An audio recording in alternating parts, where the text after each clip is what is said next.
The holidays are over. It's now the heart of winter in New Hampshire. Maybe the saddest time of the year. But with every passing snowstorm is an opportunity for us to come together. We all rush to the grocery store before the storm. We clean off and shovel our cars. And we try to get back to normal as quickly as possible.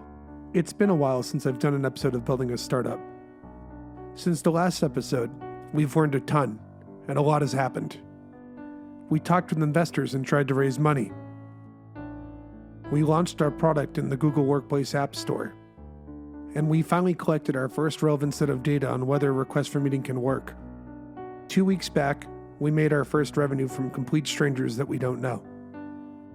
A buyer sent a seller to request for a meeting when they got cold emailed, and that seller put in a credit card, requested a meeting, and the buyer got paid. The best part? The seller actually got the meeting. Building a startup is a lot like doing a science project. You have a hypothesis. You test it out with a bunch of test subjects, and then you analyze the data. This episode is about experiments.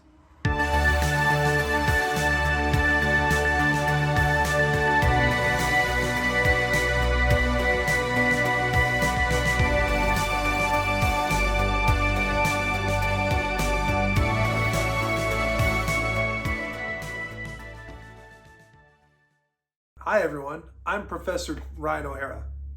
That's right, if I put the word professor in my name, I will sound like a scientist, right? Look at my PhDs that I've made up. That's a credential, isn't it? It takes a lot of effort to build new products when you're a startup. It can take weeks to figure something out. So we decided that rather than build something, let's run a little experiment with something that we know how to work with without using any code. Our experiment today is to find out if buyers are willing to respond to sellers if a seller instigates and starts the conversation by offering money for a response. Now, there's a lot of critical theory that's been done in social diagnostics that have told us that this should work. In fact, we've seen examples of this in the market. Companies like Sendoso, where you can go send a gift to somebody and hope to get a meeting out of that. And we've seen it work. The question is, what if we skip the whole goose chase and just give the customer acquisition costs that we spend back to the buyer directly? That's the experiment. Here's how we designed it. So this is a seller. Damn, she's cute.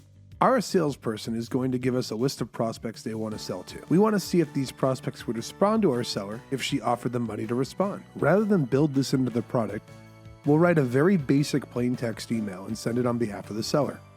In the email copy, we'll tell the buyer that they can review the pitch and get paid for responding, even if the answer is no. If they click the link, rather than making a product and waiting for development to build something, we'll just host a pitch on Typeform.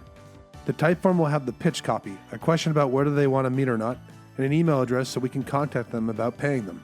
If they answer yes, we'll redirect them to the rep's calendar, telling them they'll have to complete the process to get paid. If they answer no, we'll thank them and tell them that we'll contact them about payment over email. All this can be built in under 5 hours. Not bad for a scrappy little startup, right? Here's the best part. We know that it takes 220 activities in a sales engagement platform to get a meeting with somebody. So if we can convert at a higher than a 0.4% success rate on this, we know we're onto something. We should build this. If we convert at something that's less than 0.4% effectiveness, maybe we shelf it and we do it later on, or we figure out a better way to do it. Let's hit go and see what happens.